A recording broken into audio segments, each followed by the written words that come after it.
en toute honnêteté.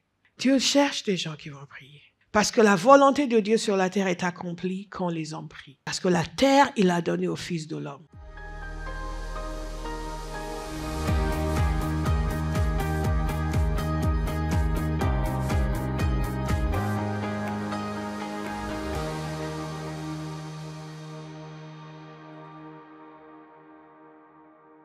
Je vous invite à regarder avec moi de nouveau dans les versets que nous avons vus la semaine dernière. Nous allons en voir d'autres ce matin. 2 Chroniques chapitre 7 verset 14. C'est notre verset principal. Colossiens 4 verset 2. Ce sont des passages qui nous incitent à prier.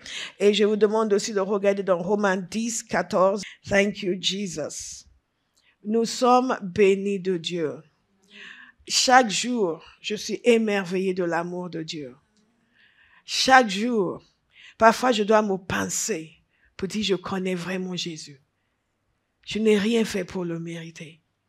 Il y a tellement de gens sur cette terre qui ne le connaissent pas encore. Et moi, je le connais. Et je le connais depuis longtemps en plus. De combien de choses il m'a préservé. Je vous assure, c'est un privilège d'être né de Dieu. C'est un privilège qu'un jour nos cœurs aient été ouverts pour reconnaître Jésus et pour lui donner nos vies. Je prie ce matin que cette conscience gagne quelqu'un. Et qu'en étant gagné par la conscience de la grâce dont vous bénéficiez, du grand privilège qui est le vôtre de connaître Jésus, vous allez aussi être gagné par l'obsession de le faire connaître à d'autres personnes. Lorsque nous oublions la grâce que nous avons reçue et que nous nous habituons à juste venir dans l'église, à recevoir la prière, et ça devient une culture, ce n'est plus une mission. Mais notre foi chrétienne, ce n'est pas une culture, c'est une mission. Et nous pouvons avoir une culture chrétienne, mais nous devons certainement avoir une mission, la conscience de mission. Jésus est venu en mission et nous sommes aussi en mission. Et de temps en temps, nous constatons une stagnation, que ce soit dans l'église ou dans le pays. Où on a l'impression que la foi ne progresse pas, ou que même au sein de l'église, les gens perdent leur feu. Il y a beaucoup de chrétiens qui ont perdu leur feu. Et j'en parle dans ce livre, le feu de Dieu. Pourquoi je parle de ça? Parce que j'ai même fait un clip où j'ai cité un passage, le passage, je dis qu'aujourd'hui, beaucoup de chrétiens ont perdu leur feu. Mais ce n'est pas votre témoignage. Quelqu'un engage un réveil personnel. Dites un réveil personnel. Le réveil est personnel et collectif à la fois. Le réveil est dans l'église, mais aussi dans le monde, touche les gens du monde et les amène dans l'église. Et nous parlons de la prière comme catalyseur du réveil. Dans Colossiens 4, dans 2 Chroniques 7, verset 14, il nous a dit ceci: si mon peuple, celui qui porte mon nom, s'humilie, prie et me cherche, et s'il renonce à ses mauvaises voies, je l'écouterai du haut du ciel, je lui pardonnerai son péché et je guérirai son pays. Amen. Est-ce que ce n'est pas merveilleux d'avoir une telle promesse? Et la réalisation de cette promesse ne dépend pas de Dieu. La réalisation de cette promesse dépend de ce peuple. Quand Dieu donne une promesse, la réalisation ne dépend plus de lui, mais dépend de la personne qui reçoit la promesse. Parce que dès lors où il donne la promesse, c'est garanti. Si la personne qui la reçoit fait ce qu'elle est censée faire. Quelle que soit la promesse, elle est toujours conditionnée par l'attitude de la personne qui la reçoit. Toujours. Mais du côté de Dieu, c'est bon. Et souvent, lorsque nous prions ou nous demandons des choses, nous sommes frustrés et exaspérés parce que nous avons l'intention que ça coince du côté du Seigneur. Ça ne coince jamais de son côté. Nous progressons dans la connaissance de Dieu, dans la révélation de ses voies. Et nous progressons dans la compréhension de ce qui fait que les prières trouvent leur réponse ou pas. Mais ne mettez jamais sous le compte de Dieu le fait qu'il n'y a pas de réponse à une prière quand c'est une promesse de Dieu. Je ne parle pas des prières que nous inventons. Je ne parle pas des prières qui ne sont pas une promesse de Dieu. Ou simplement, moi, je veux quelque chose et j'essaie de tordre le cou à un ange pour qu'il aille me le chercher. Non, je parle de ce que Dieu a promis. Dieu a promis ici que si son peuple s'humilie, prie et se détourne de ses mauvaises voies, il va guérir son pays. Et nous savons que guérir son pays, dans le cas de l'Ancien Testament, c'est guérir Israël. Dans le cas du Nouveau Testament, c'est que la présence de Dieu vienne dans le pays, que la parole de Dieu puisse être annoncée, comme Jésus nous l'a dit de faire.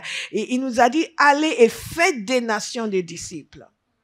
Faites des nations des disciples.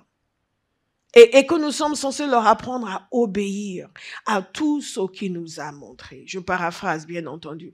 Donc, nous avons une mission. Et chaque chrétien est en mission. Ayez la conscience de mission. Chaque jour que vous réveillez, ne dites pas à quoi sert ma vie, pourquoi je vis. Vous vivez pour que Jésus soit connu dans votre génération. Oh, je vois quelques amen et les autres, ah bon? Amen. Alléluia. Je vous assure, le ciel est un endroit bien meilleur qu'ici. Et si nous ne sommes pas censés vivre pour lui ici, il nous aurait emmenés. Si c'était juste notre plaisir, aucun plaisir que nous pouvons avoir ici sur terre ne peut équivaloir au plaisir que nous allons avoir dans sa présence. Si Dieu était uniquement concerné par notre bien-être et notre plaisir, il nous enlèvera de la terre. Alléluia. Colossiens chapitre 4, verset 2 nous dit ceci, persévérez dans la prière. Veillez-y dans une attitude de reconnaissance. Persévérez dans la prière. Ce qui veut dire que nous devons continuer. Je vous ai expliqué cela la semaine dernière, le fait qu'ils ont continué dans la prière. Nous avons parlé des apôtres et comment la promesse qu'ils ont demandée leur a été accordée parce qu'ils ont prié. Nous avons vu ce qui se passe. Pourquoi nous prions pour le réveil? Parce que d'abord, il y a l'accomplissement de la promesse de Dieu qui se fait. Et nous avons vu que cela s'est fait parce qu'ils ont prié. Et la parole nous dit qu'ils ont continué. Dites, nous allons continuer. Nous allons continuer. Nous allons continuer. Nous avons vu aussi l'impact sur les cœurs, le fait de prier, comment cela change nos cœurs et nous donne un fardeau pour le réveil. Beaucoup d'entre nous, avant de commencer à prier, c'est pour cela qu'il faut apprendre à prier par obéissance et pas uniquement par envie. Et il y a beaucoup de gens qui ne prient pas et qui ne viennent pas aux réunions de prière parce qu'ils n'ont pas envie. Et ils pensent que la prière se fait uniquement par envie. Non, ce n'est pas la nourriture. Vous mangez par envie. Et vous savez, quand les enfants ne veulent pas manger, qu'est-ce que les parents font? Ils les laissent tranquilles? Ils les laissent tranquilles? Il y a des mamans ici?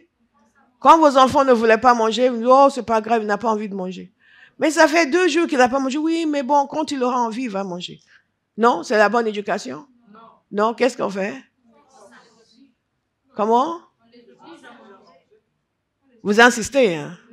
Vous insistez bien, hein? Vous insistez. Vous dites, mais il faut faire ce que maman dit, hein? Il faut obéir, mange. Ça va te faire du bien. Regarde. Vous allez mettre du miel dans les légumes. Trouver toutes sortes d'astuces pour qu'ils mangent, n'est-ce pas? Si vous attendez, si vous n'avez pas l'habitude de prier, vous n'avez pas nécessairement envie de prier. Parce que nous sommes conditionnés, et quand vous êtes conditionné par des choses du monde, vos envies vont dans le sens de votre conditionnement. Parfois, il y a une grâce extraordinaire, c'est pour ça que nous prions pour un esprit de prière, qui vient sur quelqu'un, il commence à prier, mais il faut l'entretenir.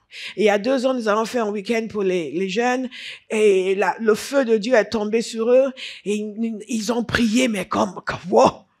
Et quand ils sont venus le dimanche, ils étaient encore en feu. Et j'ai dit aux parents, il faut entretenir. Il faut entretenir. Ce feu est venu, cette grâce est venue pour leur donner un coup de pouce. Mais après, il faut entretenir. Maintenant, il faut qu'ils soient réguliers à la prière. Maintenant, il faut qu'ils aient une vie de prière tous les jours. Parce que si ce n'est pas entretenu, qu'est-ce qui va se passer? Ils ne reviendront comme avant. Et beaucoup d'adultes attendent d'avoir envie. Ça, c'est pour quelqu'un parce que ce n'est pas mon message. C'est toujours en train de changer mon message, vous autres. Beaucoup d'adultes attendent d'avoir envie. Ils disent, oh Seigneur, hein? Non. On n'a plus besoin de mettre du miel dans vos légumes. Maintenant, vous êtes grands. Vous savez que si vous ne mangez pas, ça va vous affecter négativement. Donc, vous mangez, même si vous n'avez pas envie, il faut quand même que je mange quelque chose. Ça vous est déjà arrivé? Pour certains, non. Ça nous est jamais arrivé de ne pas avoir envie de manger. Mais pour certains, ça arrive d'avoir aucune envie. Mais vous forcez à manger quelque chose parce que vous savez que vous en avez besoin. Est-ce que je peux vous dire que la prière, vous en avez besoin? Et que ce n'est pas parce que la prière n'est pas bonne que vous n'en avez pas envie. C'est parce que vous êtes mal conditionné. Mais ça peut changer. Donc, qu'est-ce qui se passe quand on prie? C'est le 2e point que je vous ai donné la semaine dernière. Mais je reviens dessus parce que quelqu'un n'a toujours pas compris. Qu'est-ce qui se passe quand on prie? Nous sommes changés à l'intérieur.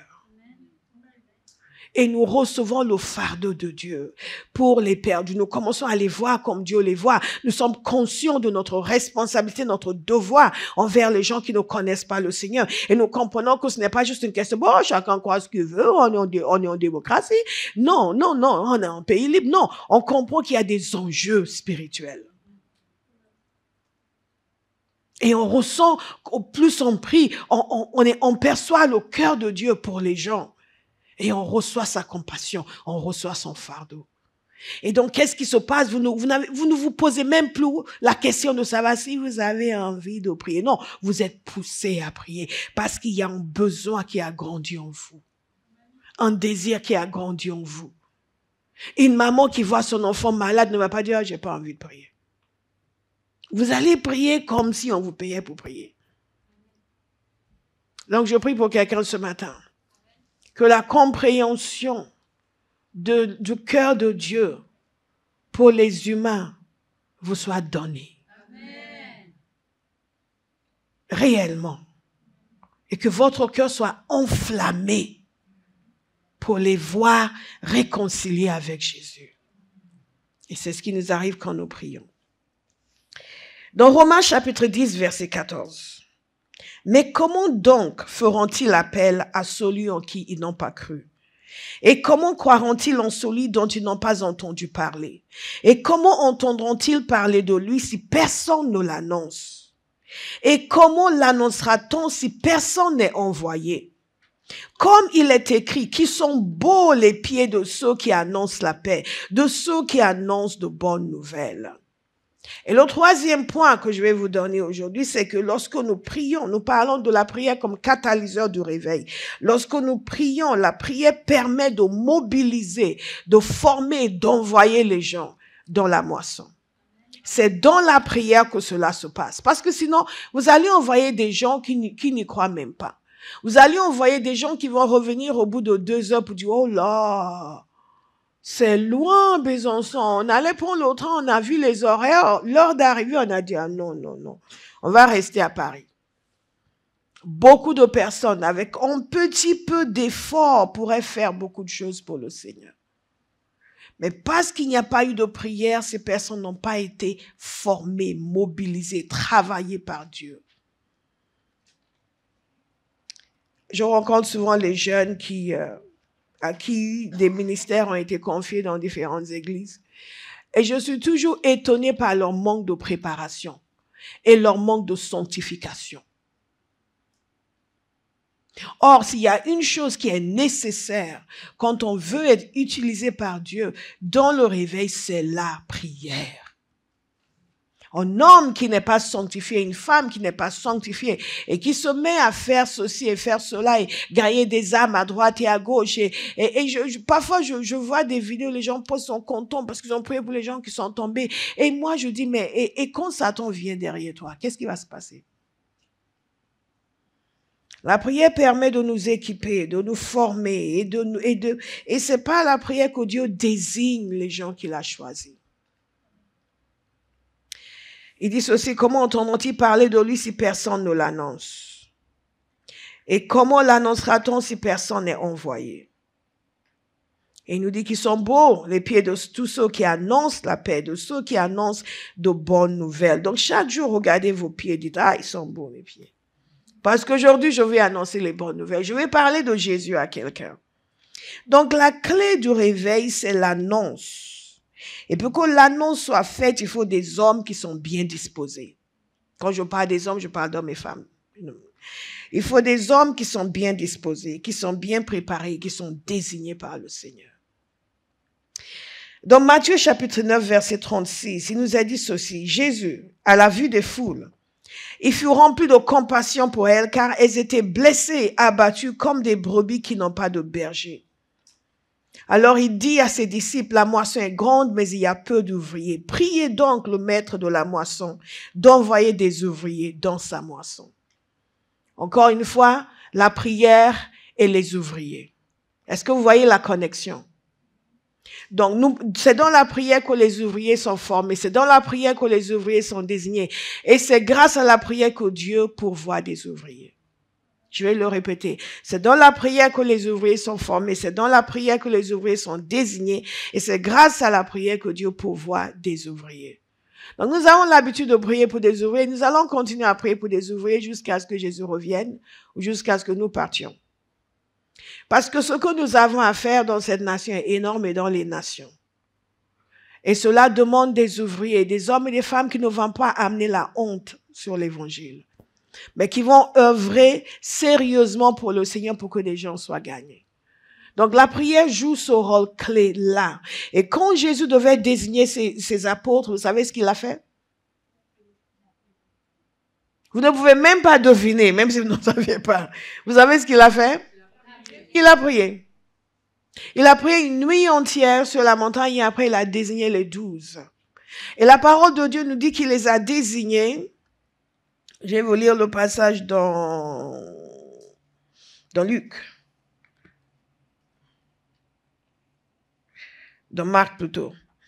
Il en établit 12 pour qu'ils soient avec lui et pour les envoyer prêcher avec le pouvoir de guérir les malades et de chasser les démons.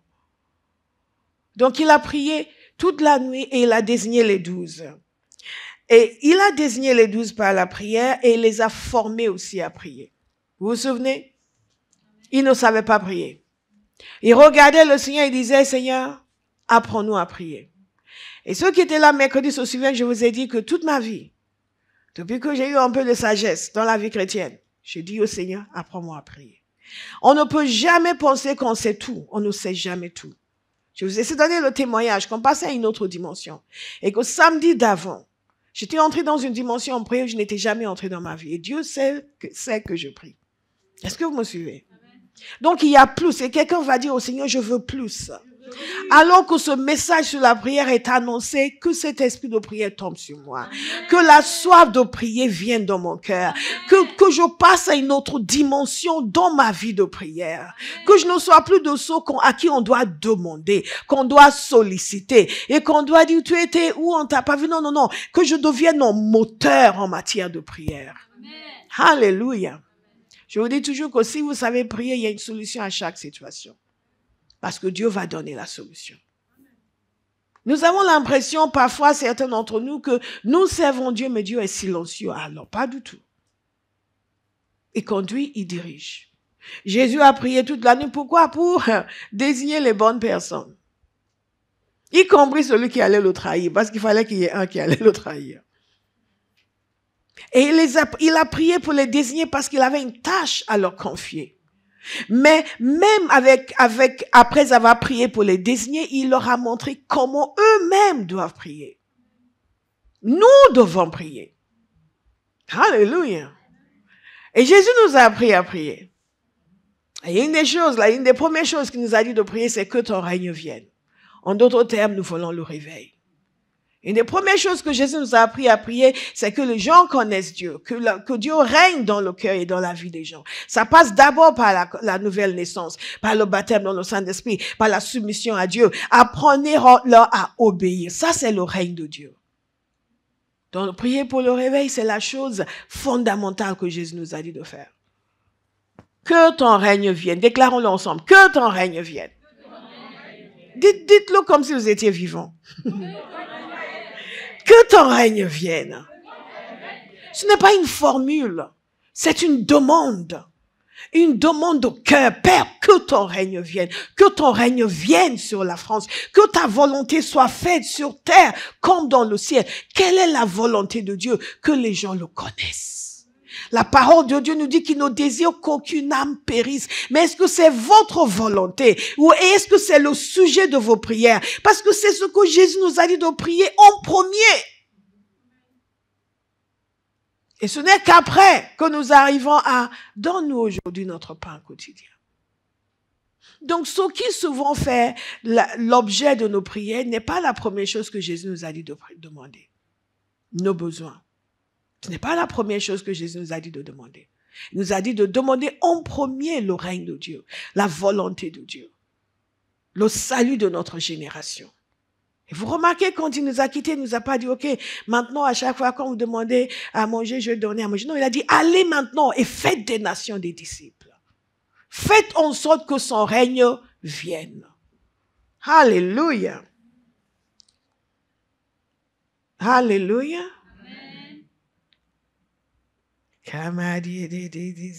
Je veux croire que c'est parce que votre cœur est en train de travailler par le Seigneur. Que vous êtes déjà en train de vous dire, oh, je vais prier pour les nations. Je vais prier pour que la France vienne à connaître le Seigneur. Je vais prier pour mon quartier. Je vais prier pour mes voisins. Jésus a dit, priez le maître de la moisson pour qu'il envoie des ouvriers dans la moisson. Donc nous avons constaté qu'ils ne peuvent pas entendre si personne n'annonce. C'est ce que l'apôtre Paul a écrit dans Romains. Jésus a dit, il faut des ouvriers. Et il a dit que pour avoir des ouvriers, il faut prier. N'est-ce pas? Pour qu'ils viennent, pour qu'ils acceptent d'être des ouvriers, pour qu'ils soient formés dans la prière, pour qu'ils aient le cœur de Dieu. Beaucoup de gens disent, oh, moi je suis disposé à servir, je vais faire ça, je vais faire ça, mais ils ne prient pas. Donc Satan peut facilement les manipuler pour causer des problèmes. Dites à quelqu'un, ce ne sera plus ton témoignage. Ce ne sera plus ton témoignage. Donc Jésus a prié avant de choisir ses disciples. Et il a appris à ses disciples à prier. Nous devons prier. Nous devons prier. Pourtant, il savait ce qu'il voulait faire. Quand il les a appelés, il a dit, je ferai de vous des pêcheurs d'hommes. Ce n'est pas une idée secondaire ou supplémentaire qu'il a eue. Non. Il savait d'ores et déjà, il savait dès le départ plutôt ce qu'il allait faire avec eux. Est-ce que je peux vous dire que quand Jésus vous a sauvés, il savait exactement ce qu'il voulait faire avec vous?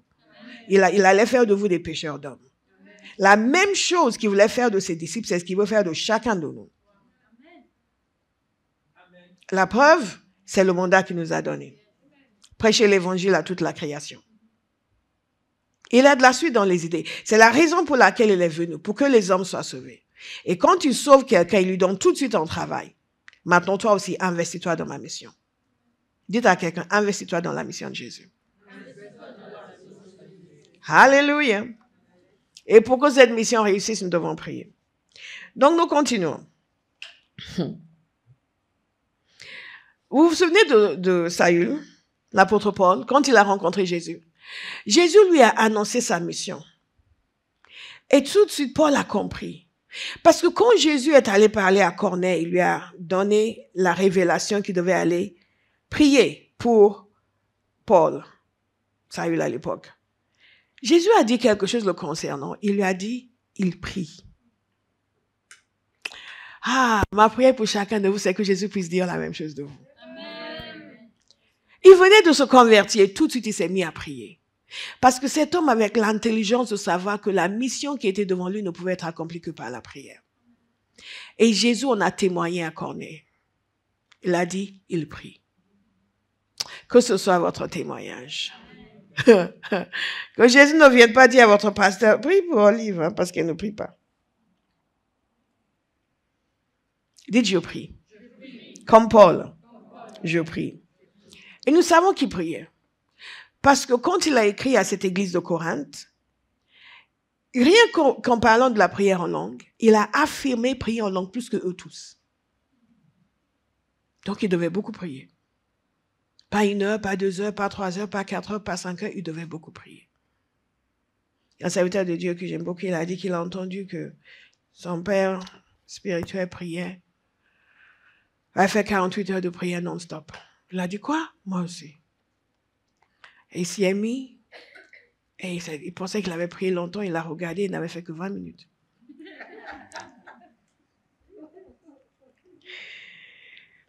Alléluia.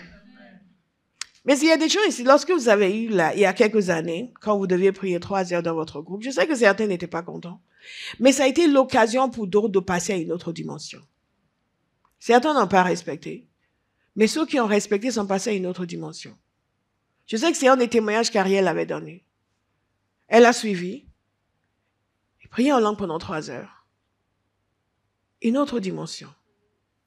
Je vous assure, si vous ne priez que par envie, vous n'allez pas prier.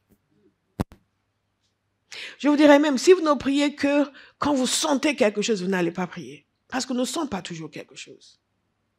On sait simplement, on a l'intelligence de savoir que nous ne pouvons pas accomplir grand-chose dans ce royaume si nous ne prions pas. Parce que c'est cette communication avec le Père qui nous positionne. Et c'est pour ça que je prends le temps de vous expliquer pourquoi la prière est nécessaire pour le réveil. Alléluia. Dans Actes 12, il est question de Paul et Barnabas. Je vous parle du fait que c'est pas à la prière que les gens sont désignés. C'est pas à la prière que les gens sont formés. C'est pas à la prière qu'ils sont envoyés. Et je vous avais dit précédemment que c'est pas à la prière qu'ils reçoivent le fardeau de Dieu. C'est pas à la prière que les cœurs sont changés. Il y a une autre dimension de cela, c'est que ce changement de cœur, ce n'est pas juste les fardeaux de Dieu qui viennent, c'est les fardeaux du monde qui sont enlevés. C'est les poids, les choses qui semblaient être si importantes pour nous que Dieu enlève. C'est aussi les péchés qui sont enlevés. C'est aussi les mauvais appétits qui sont enlevés. Vous ne pouvez pas côtoyer Dieu sans être transformé. Quel que soit le sujet de prière d'ailleurs, vous êtes en train de prier pour Olive. Et oh Seigneur, touche ça, change sa vie, enlève son mauvais caractère. Non. Et vous priez. Le fait de côtoyer le Seigneur va faire en sorte que certaines choses vont déteindre sur vous. Certaines oppressions vont vous quitter. Certaines peurs vont vous quitter. Angoisses vont vous quitter. Et toutes ces choses qui font que vous êtes si méchant avec les gens, ça va s'en aller. Tout d'un coup, votre caractère devient agréable. D'où les gens ne savent pas tellement changé. Et vous ne remarquez même pas. Mais c'est juste le fait de passer du temps avec Dieu. Dieu est en train de nous changer à l'intérieur. Quelqu'un va prier. Amen. Quelqu'un va prier. Quelqu'un va prier. Alors ce Paul qui était un meurtrier, qui est un homme de sang, un homme de violence, il a dit lui-même, je ne suis pas en train de médire sur son compte, il a dit, moi qui étais un blasphémateur, un homme violent, Jésus l'a changé complètement. Parce que dès qu'il l'a rencontré, il s'est mis à prier. Et regardez ce qui se passe ici à Antioche. Parce que ils ont failli le tuer à Damas. Après, il est parti en Arabie. Et Barnabas est allé le chercher. Et ils sont ensemble à l'église d'Antioche. Nous constatons une chose ici, c'est que tous ces gens n'avaient rien prévu. Ils étaient juste ensemble en train de prier. Et c'est pendant qu'ils étaient en train de prier que le Saint-Esprit a commencé à désigner des personnes. Imaginez si Barnabas et Saül, on dit Saül ou Saul en français? On dit Saul. Vous ne m'avez pas corrigé depuis. Vous n'êtes pas sympathique. On dit les deux. C'est ce que je pensais. Mais j'ai entendu des gens dire Saul. Je dis, bon, d'accord. Merci, hein? Je me suis dit, mais comment j'ai pu me tromper toutes ces années? Je garde Saül. Merci beaucoup. Donc, imaginez si Saül et Barnabas avaient décidé qu'ils restaient à la maison pour faire la sieste. Parce que le Saint-Esprit n'avait pas prévenu qu'ils allaient être désignés.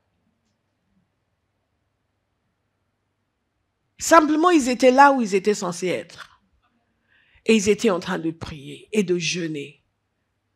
Et à cause de cette intercession, la voix de Dieu est venue, le Saint-Esprit a parlé.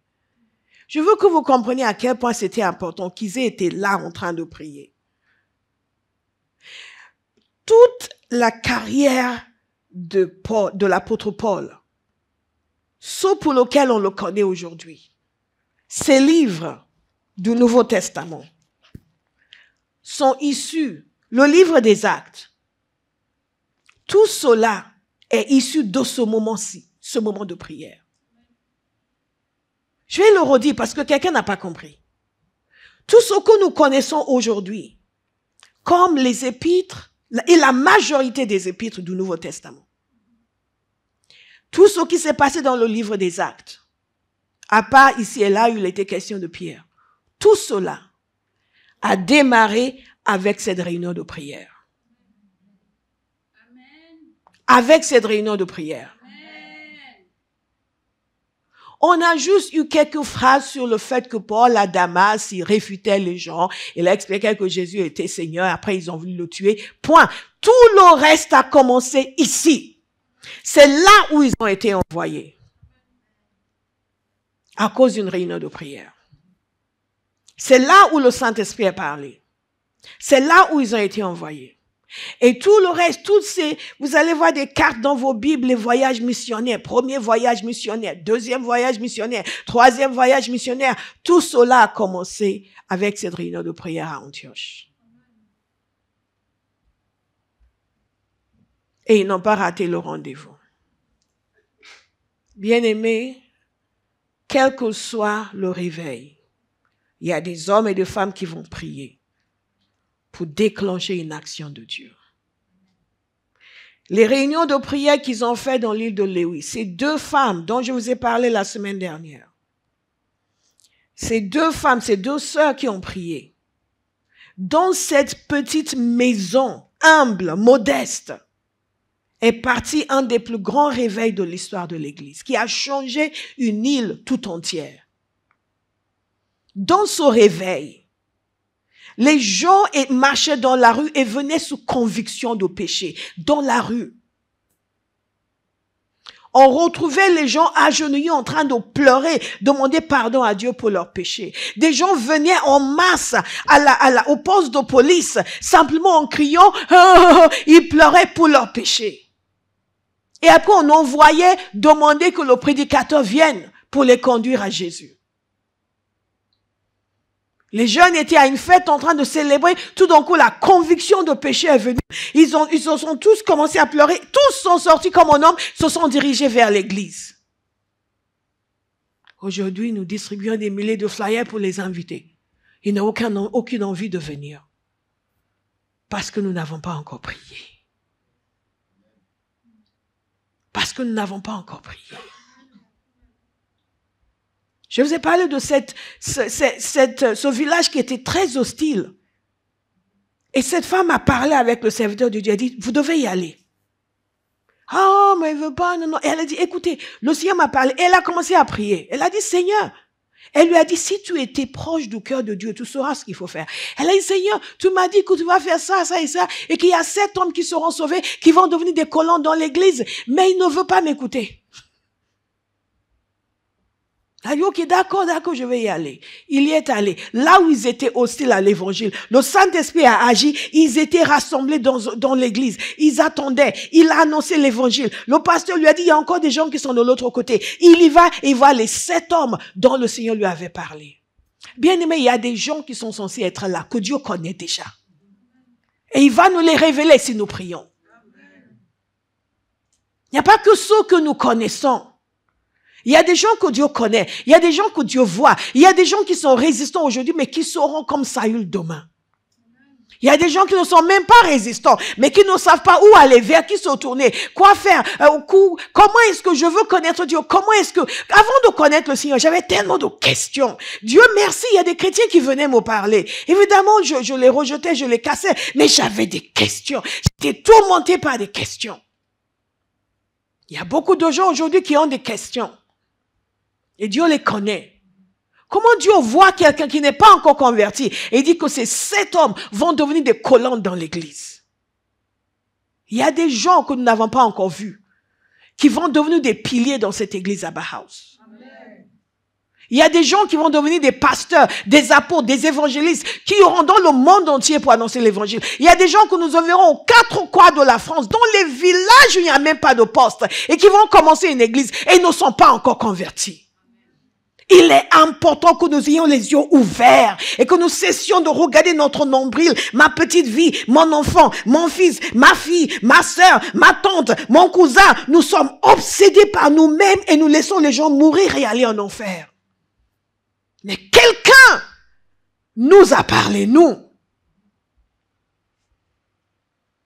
Tous ces chrétiens qui venaient me parler, je bénis Dieu pour leur vie. Je bénis Dieu pour leur insistance. Je bénis Dieu qui n'était pas du tout gêné par mon indifférence et ma méchanceté. Je bénis Dieu qui ne se sont pas laissés affecter par mon arrogance.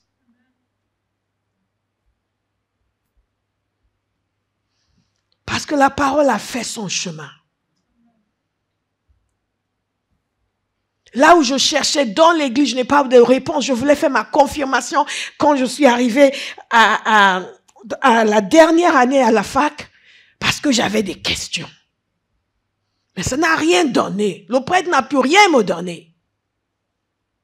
Je fais théoriquement, sans plus. Mais il y a des gens qui n'avaient aucune qualification, qui n'étaient ni ordonnés ni rien, mais qui connaissaient Jésus, qui étaient des hommes et des femmes de prière, qui priaient avant de sortir, qui cherchent n'importe qui dans la rue et vous les voyez venir. Oh, encore un SU. Que Dieu les bénisse. Il y a quelqu'un qui vous a méprisé, mais qui demain va vous bénir.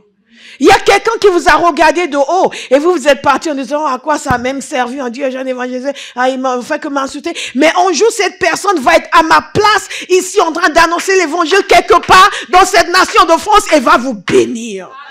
Il ne se souviendra peut-être pas de votre visage ni de votre nom, mais il va dire comme je dis aujourd'hui que Dieu bénisse tous ces gens qui ne se sont pas laissés affecter par mon indifférence.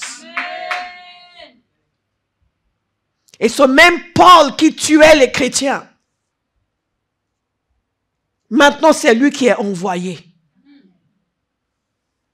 Est-ce qu'il y a quelqu'un ici qui peut se mettre à prier et arrêter d'être affecté par l'attitude des gens, le regard des gens? Nous l'avons vu dans l'histoire. Tellement de personnes hostiles à l'évangile, mais qui ont été changées par la puissance du Saint-Esprit. C'est quoi cette faiblesse qui a gagné l'Église?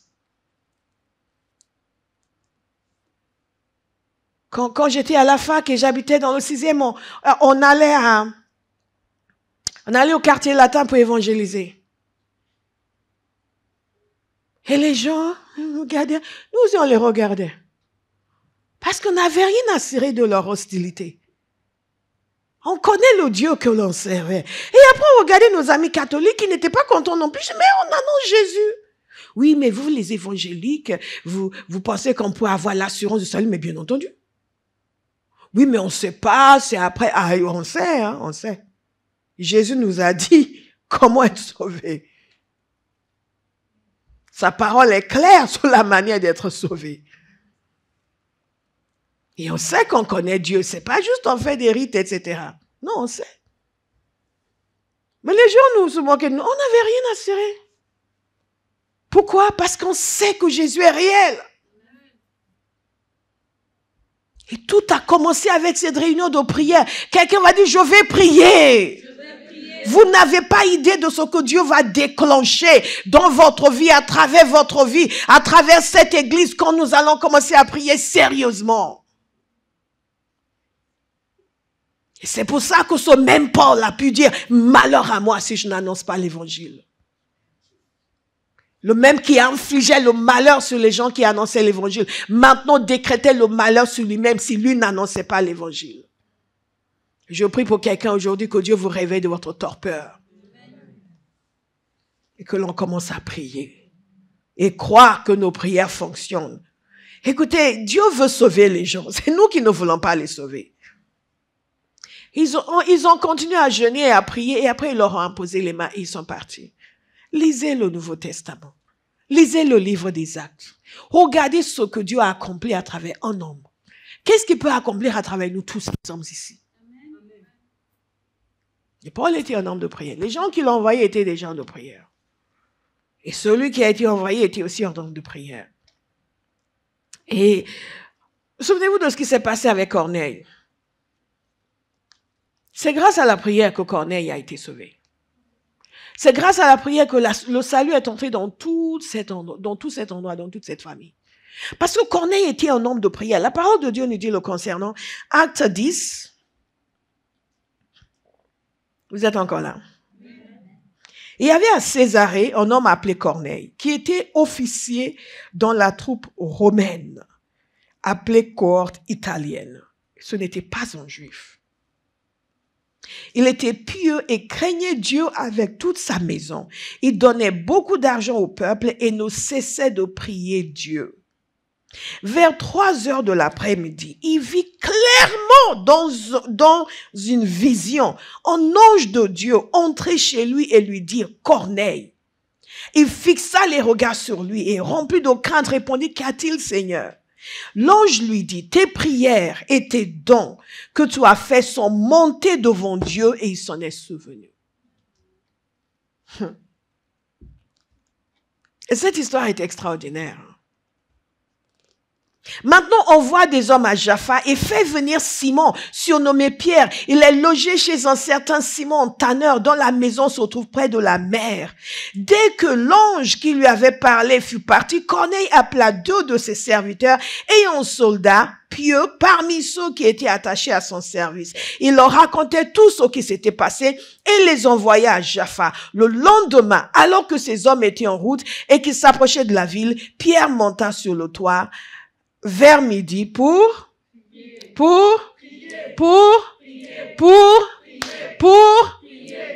prier. Parce que Corneille était un homme de prière. Dieu lui a envoyé un ange dans une vision. Il ne connaissait pas encore le Seigneur Jésus, mais il priait Dieu. Et Dieu lui a envoyé un ange pour qu'il envoie des gens chercher Pierre, pour que Pierre vienne lui annoncer le salut. Bien aimé, il y a des gens qui sont là que Dieu veut sauver. Il y a des gens qui sont là, qui sont en train de prier pour dire, qui va me montrer la voie du salut? Notre mentalité doit changer.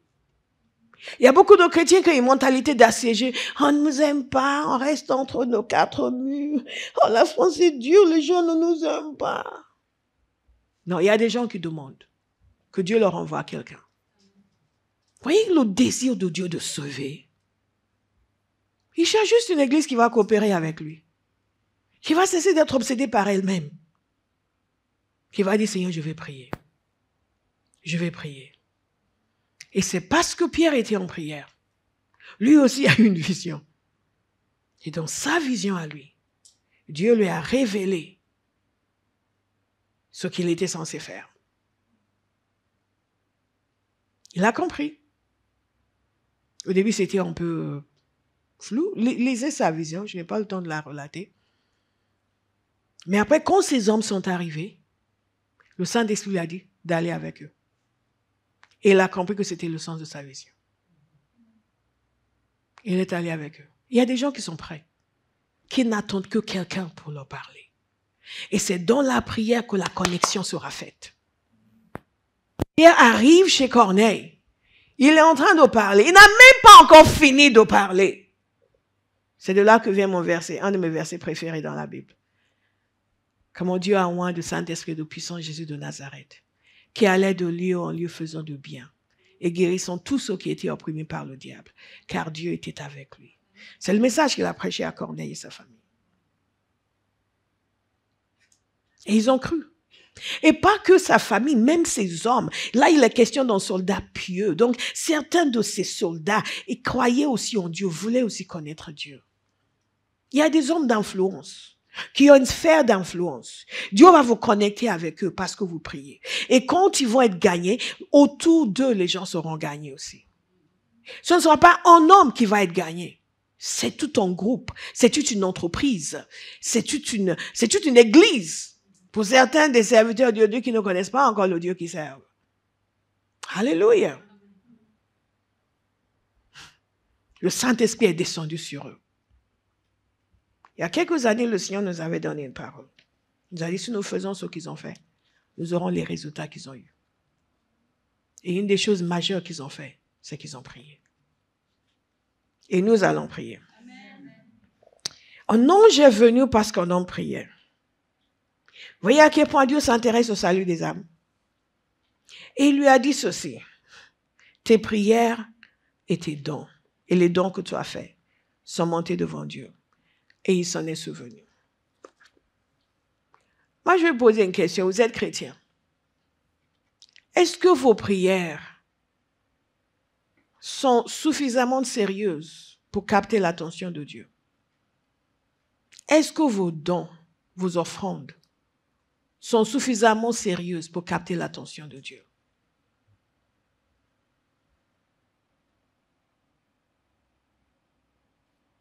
Vous voyez à quel point Dieu a un cœur pour des gens qui prient. Et ceci est important. Parce que quand un ange vient dire à un homme qui n'est pas encore converti que Dieu est sensible à ses prières, lorsque nous prions pour le réveil, est-ce que Dieu est sensible à nos prières? Il n'y a qu'une seule personne qui le croit. Les autres ne savent pas. Vous le savez? Vous voulez juste ne pas répondre. Je vais reposer la question. Lorsque nous prions pour le réveil, est-ce que Dieu est sensible à nos prières?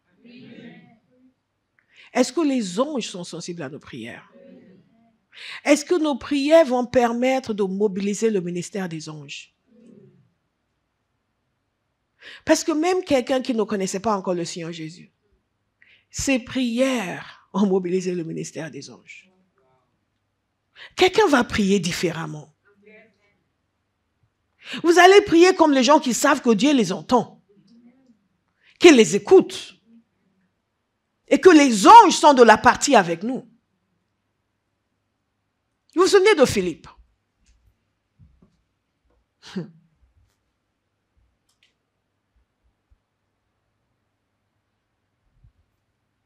C'est un ange qui a conduit Philippe à qui? À l'eunuque éthiopien. Parce qu'il travaille avec nous.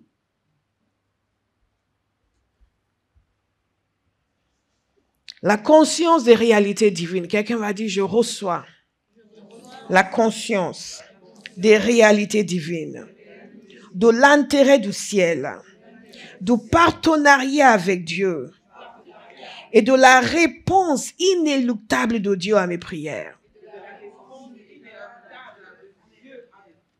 Quel est le moyen que Dieu utilise sur la terre pour le réveil? Quels sont ceux qui font ces prières? Ah, vous ne savez pas, hein? Les enfants de Dieu, n'est-ce pas? Et la prière fervente du juste est? La prière fervente du juste est? D'une grande efficacité. La parole de Dieu nous dit, ne vous lassez pas de faire le bien. Nous, ça ne nous concerne pas parce qu'on n'a même pas encore commencé. Mais pour ceux qui prient depuis des années, et certains d'entre nous, ça fait des années que nous prions, nous croyons, et Dieu nous fait montrer des saisons différentes dans lesquelles nous entrons. Je vous garantis à Bauhaus, cette saison dans laquelle nous sommes entrés, si nous nous mettons à la prière, nous serons étonnés de ce que Dieu va faire. Amen. En toute honnêteté. En toute honnêteté. Dieu cherche des gens qui vont prier. Parce que la volonté de Dieu sur la terre est accomplie quand les hommes prient. Parce que la terre, il a donné au Fils de l'homme. Je vous ai donné beaucoup d'exemples de réveil. D.L. Moody et Charles Finney étaient des hommes puissamment utilisés dans le réveil, dans le monde occidental. Charles Finney essentiellement au Royaume-Uni, aux États-Unis, et D.L. Moody au Royaume-Uni, aux États-Unis. Et ces deux hommes, on estime que 80% des conversions dans les réunions de Charles Finney, ces conversions ont continué, que les gens sont restés. Et essentiellement pour une raison, la prière. D.L. Moody était un homme de prière aussi. Mais il y avait un homme qui s'appelait Father Nash. Et cet homme, à chaque fois que Finney allait faire une campagne quelque part, d'abord les églises se réunissaient et priaient. Et ensuite, lui, il allait des semaines à l'avance et il s'enfermait et il priait. Et il priait, et il priait, et il priait. Parce qu'eux avaient compris que ce n'est pas juste on se prépare. Aujourd'hui, nous avons remplacé la prière par le spectacle. Nous avons les super chants, nous avons des skits, nous avons ceci. Les gens s'amusent et après ils sont à l'aise. Vous donnez votre vie à Jésus, oui. Mais rien, ils n'ont pas donné leur vie à Jésus. Si nous voulons que les gens soient gagnés à Christ et qu'ils restent dans le Seigneur, nous devons prendre la responsabilité de prier. Amen. Est-ce que vous êtes là? Amen. Je vous parlais tout à l'heure du comte Nicolas von Zinzendorf. Cet homme est entré dans l'histoire comme quelqu'un dont la vie de prière et la consécration ont marqué l'histoire de la chrétienté dans le monde. Pas uniquement dans son pays natal. Je pense qu'il était autrichien ou allemand. Voilà, à l'époque, il n'y avait pas. Enfin, je ne vais pas entrer dans l'histoire. Vous allez tout de suite voir mes lacunes dans l'histoire. Mais une chose intéressante s'est produite qui a eu un impact sur le monde entier. Au XVe siècle, il y avait un homme qui s'appelait Jan Hus. Ceux qui aiment l'histoire de l'Église le connaissent. J'aime beaucoup l'histoire de l'Église, surtout l'histoire des gens qui ont été persécutés. Et cet homme on appelait ça réforme, on disait que c'était la réforme avant la réforme. À un moment donné, il y a nos bien-aimés, par exemple, qui connaissent l'Église orthodoxe, qui est l'Église de l'Est, n'est-ce pas? Ensuite, il y a l'Église catholique qui prédominait dans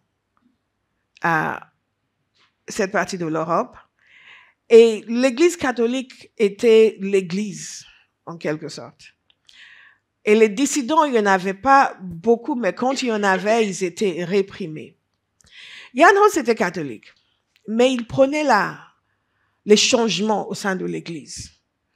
Il s'insurgeait contre certaines mauvaises pratiques, comme le luxe dans lequel vivait le clergé, en comparaison avec la pauvreté du peuple. Il insistait sur la valeur de la parole de Dieu, le fait que la parole de Dieu n'était pas mise en avant, s'insurgeait contre cela.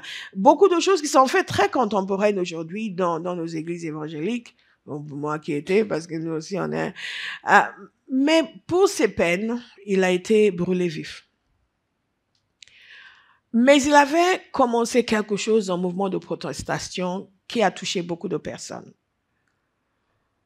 Et il y a eu, après sa mort, beaucoup de groupes qui ont commencé aussi à vouloir une foi réelle, authentique et simple, à se réunir entre eux pour prier et ainsi de suite. Et 40 ans après sa mort, il y a un homme qui a commencé un groupe. Beaucoup de gens qui étaient inspirés par lui se sont réunis en petits groupes pour vraiment retourner à la simplicité de la foi.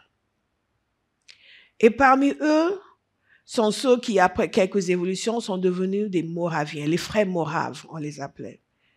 Généralement, ils étaient appelés les Hussites, après le nom de Jan Hus, et c'était les frères Moraves. Et ils venaient tous de la région qu'on appelle aujourd'hui la République tchèque. Vous comprenez, c'était pas des Français. Mais au fil des siècles, ils ont subi aussi beaucoup de persécutions. Et à un moment donné, aux alentours de 1724, je crois, il y a un groupe de frères moraves qui cherchaient un lieu où s'établir. Et ils ont été accueillis par le comte von Zinzendorf sur ces terres autrichiennes, si je me souviens bien, ou allemandes, autrichiennes. Et il les a accueillis, il leur a donné une partie de ces terres parce que c'était un homme très fortuné pour qu'ils s'y installent. Et ils ont créé leur village. Mais ce qui s'est passé par la suite, écoutez attentivement, c'est qu'il y a d'autres groupes. Parce qu'une centaine d'années après Jan Hus, Luther a cloué ses thèses sur la porte de l'église de Wittenberg. Et la réforme, officiellement, a démarré. On va voir après en quoi consiste la réforme. Et différents mouvements de réforme se sont levés. Il y a eu beaucoup de choses se sont passées en Suisse, par exemple. Calvin a été exilé en Suisse et différents noms ont été connus. Et le mouvement de la réforme s'est étendu dans d'autres pays également, différentes églises, l'église luthérienne et ainsi de suite. Donc, les luthériens aussi étaient persécutés à cette époque. D'autres groupes ont été persécutés. Les anabaptistes ont été persécutés. Et beaucoup d'entre eux sont venus dans le village que le comte von Zinzendorf a octroyé aux frères moraves. Vous me suivez? Vous êtes encore là? OK. Ils sont venus et ce qu'il faut savoir, c'est qu'en ce moment-là, il y avait des différences doctrinales. Certaines personnes qui ont participé à la réforme continuent encore le baptême des bébés. Comme vous savez, nous ne baptisons pas les bébés. Ensuite, il y a d'autres groupes qui ne baptisaient pas les bébés, qui ne baptisaient que des personnes qui étaient en âge de confesser leur foi. Tous ces gens, et certains étaient comment dire, certains étaient calvinistes, certains croyaient en la prédestination, certains ne croyaient pas en la prédestination. Et tous ces gens se sont retrouvés sur les terres du comte von Zinzendorf, ont intégré la communauté des frères moraves. Et bien entendu, à chaque fois qu'il y a deux chrétiens, il y a différence de doctrine. Et il y a eu beaucoup de clashs, beaucoup de conflits. Le comte von Zinzendorf, je vous ai dit, à l'âge de 4 ans, s'était converti. Il était dès le début un homme de prière. C'était un homme de prière. Il les a réunis. Avant de les réunir, il est allé voir chacun des adultes, les hommes particulièrement. Il a discuté avec eux. Il leur a parlé de la nécessité de vivre dans la paix et dans l'amour. Lui-même, à l'âge de 4 ans, il avait fait une alliance avec Dieu. Et que c'était Jésus seul dans sa vie. Je vais voir si j'ai noté ce qu'il avait écrit dans son alliance avec Dieu. Je ne sais pas si je l'avais noté. À l'âge de 4 ans, il a composé et signé cette alliance. « Cher Sauveur, sois à moi et je serai à toi. » À 4 ans. « Sois à moi et je serai à toi. » Et toute sa vie, il disait ceci, « J'ai une passion, Jésus et Jésus seul. » Il a discuté avec eux. Il les a convoqués. Et ils ont décidé de fonctionner dans l'amour. Et ils ont signé une alliance. Comme lui avait signé une alliance avec Jésus. Ils ont signé une alliance avec le Seigneur pour marcher dans la paix. Mais ceci est très important. Et je vous donne la date pour que vous notiez. C'est une des grandes dates de l'histoire de l'Église. Le 12 mai 1727. Mais qu'est-ce qui s'est passé? Le 16 juillet, Zinzendorf a passé du temps dans la prière et il pleurait ardemment devant le Seigneur. Il demandait au Seigneur d'agir au milieu d'eux. Et toute la communauté a été affectée. Et eux aussi ont commencé à prier. Et il nous a dit que le 22 juillet, certains d'entre eux se sont mis d'accord pour prier ensemble. Et ils ont commencé à prier et à chanter. Ensuite, ils ont fait plusieurs réunions de prière. La nuit, ils ont prié. Zinzendorf les a conduits en prière. Et ils ont vécu ce qu'on appelle la Pentecôte moravienne, le morave. Ils ont fait une réunion avec la Sainte Seine. Et la présence de Dieu est tombée. Et ils sont sortis de là. Apparemment, ils ne savaient pas s'ils étaient au ciel ou encore sur terre. Tellement la présence de Dieu est tombée. Et tout ceci pourquoi? Parce qu'ils ont commencé à prier. Mais ce n'était pas fini. Un groupe de 48 personnes se sont réunis et ont décidé de continuer à prier. Ils ont décidé donc qu'ils allaient prier par deux toute la journée. Donc, chaque 2 personnes prennent 1 heure. Et donc, ils allaient faire 24 heures de prière en continu. Après, d'autres personnes se sont jointes.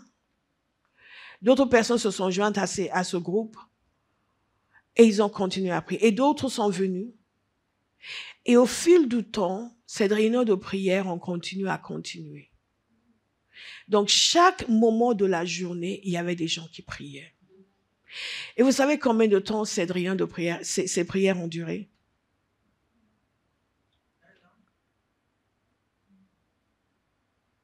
100 ans.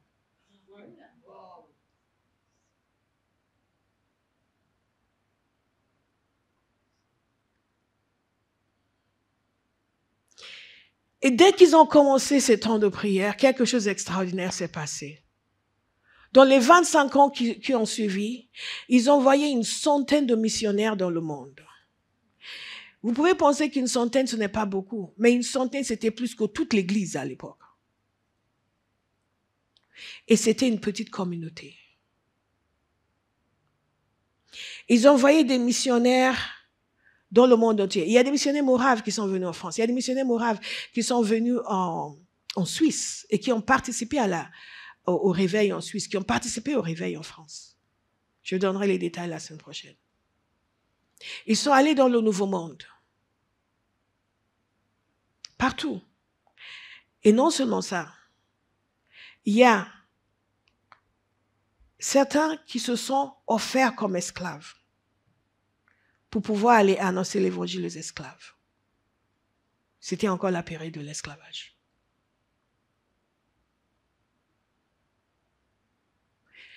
Ces prières ont construit en eux non seulement cette unité et l'amour fraternel, mais un cœur pour les choses de Dieu. Un cœur pour Dieu. Une église qui n'annonce pas l'évangile est une église qui ne connaît pas Dieu. Il y a encore un déficit dans notre relation avec le Seigneur si nous ne sentons aucun désir de parler de lui ou même aucun empressement pour que d'autres le connaissent. Cela montre que quel que soit notre feu, le feu que nous semblons avoir, nous n'avons pas encore le feu. Et la connaissance de Dieu est encore déficitaire. Satan triomphe encore dans nos vies. Si les objectifs de Dieu ne sont pas clairs, et dès que cette communauté où il y avait des luttes intestines, dès qu'ils ont commencé à prier, la puissance de Dieu est venue. Nous, la puissance de Dieu vient dans nos réunions et nous sommes juste satisfaits et nous sommes fiers. Ah! La puissance est tombée. Mais nous ne comprenons pas qu'ensuite il y a une responsabilité, celle d'aller annoncer l'évangile. Quelqu'un m'a dit, je saisis ma responsabilité. Je vous ai dit que cet homme, sa vie a eu un impact considérable. Parce que les frères moraves ont envoyé des missionnaires partout. Et j'arrive à la fin. J'avais encore beaucoup de choses à vous dire, mais on continuera. On peut continuer? Un des hommes qui ont été impactés par les frères moraves, c'était John Wesley. Combien de gens connaissent John Wesley? Je sais que vous êtes francophone, mais quand même. Donc vous avez comme devoir d'aller sur Google, de chercher le nom de John Wesley. John Wesley est encore en haut, dont le nom va rentrer dans l'histoire. Est déjà entré dans l'histoire. Mais le jour où nous allons tous nous parler entre chrétiens, après l'apôtre Paul, je veux voir John Wesley. Il est dit que John Wesley est l'homme qui a permis à l'Angleterre d'éviter une révolution sanglante comme celle qu'on a connue en France. Parce que les conditions étaient les mêmes. Et l'hostilité envers l'Église était peut-être même pire. Et le délabrement du culte, tout. Mais John Wesley était parti. Je vous parlais de l'éducation, les bien-aimés. Il a été élevé par une mère qui leur a montré la voie du Seigneur. Susanna Wesley, une grande dame. Mais elle leur a appris ce qu'elle savait. Une grande dame. Son père était pasteur, vicaire. Mais lui et son frère, ils avaient le cœur pour Dieu, mais ils n'étaient pas réellement sauvés. Et ils ne comprenaient pas comment. Ils savaient qu'il manquait quelque chose dans leur vie. Il est parti comme missionnaire aux États-Unis, dans les colonies. Et il a échoué lamentablement. Parce qu'il savait que lui-même n'avait pas encore touché le salut. Mais sur le bateau, il avait rencontré des frères moraves, une communauté de frères moraves. Et il était conscient du fait qu'ils avaient une piété que lui n'avait pas. Ils semblaient avoir une connexion avec Dieu que lui n'avait pas. À un moment donné, il y avait une tempête. Lui, il était avec les autres affolés, mais les frères moraves étaient tranquilles. Avec leurs femmes, leurs enfants, ils priaient. Il leur disait, mais vous ne pensez pas, on n'a pas peur, non? Mais on n'a pas peur de la mort. Parce qu'ils avaient l'assurance du salut. Quand il est revenu en Angleterre, il a pu, à travers son frère, être connecté avec un homme qui s'appelait Peter Bolla, qui était un des frères moraves. Lui était venu en mission en Angleterre. Et c'est par son influence et dans les réunions auxquelles il a assisté qu'il est venu, je ne vais pas vous donner les détails de sa conversion, qu'il est venu à l'assurance du salut. Il a été dans leur village s'appelait Henhut, protection de Dieu. Dans leur village, sur les terres de Count von Zinzendorf. Il a été impressionné. Il a dit quelque chose, j'espère que je vous l'ai noté, que j'aimerais que l'on puisse dire de nous.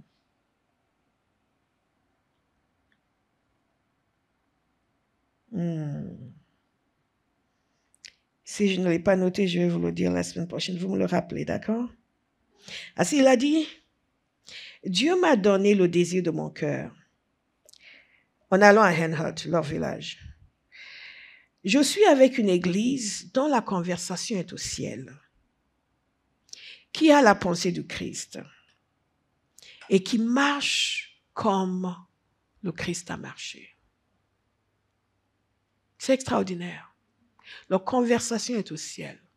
Ils ont la pensée du Christ et ils marchent sur terre comme Jésus a marché. Je vais vous le redire. Leur conversation est au ciel. Ils ont la pensée du Christ. Ils marchent sur terre comme Jésus a marché. Que cela soit notre témoignage. Il a été frappé. John Wesley est retourné en Angleterre et il a continué son œuvre. Il a sillonné le pays. Il a sillonné les îles britanniques. À l'époque, on ne pouvait pas prêcher en dehors d'une église. Lui, il a été viré parce que sa prédication, non. Il lui fermait la porte des églises, alors qu'il était ordonné dans l'église anglicane. Donc, il prêchait à l'extérieur. Et les gens venaient par milliers. Et les gens se convertissaient par milliers. Et le pays a été sauvé. Parce qu'il a été en contact avec des personnes qui étaient des hommes et des femmes de prière. Ce n'est pas par hasard que les choses arrivent. C'est parce que Dieu trouve un homme et une femme qui décident de prier. Il a trouvé un compte von Zinzendorf à 4 ans déjà, il l'a mobilisé pour prier. Priez sur vos enfants, qu'ils entrent dans leur destinée. Ne les aboutissez pas avec des jeux. Priez pour que leur cœur soit ouvert, pour voir au-delà de ce qui est naturel, pour désirer les choses de Dieu. Est-ce que vous êtes là? Tout ce que Dieu veut faire, il fera avec des gens qui se mettent en accord avec lui. Et ce qui s'est passé dans l'Angleterre de John Wesley a eu un impact sur le monde entier. A eu un impact sur les États-Unis. A eu un impact sur beaucoup d'autres pays du monde.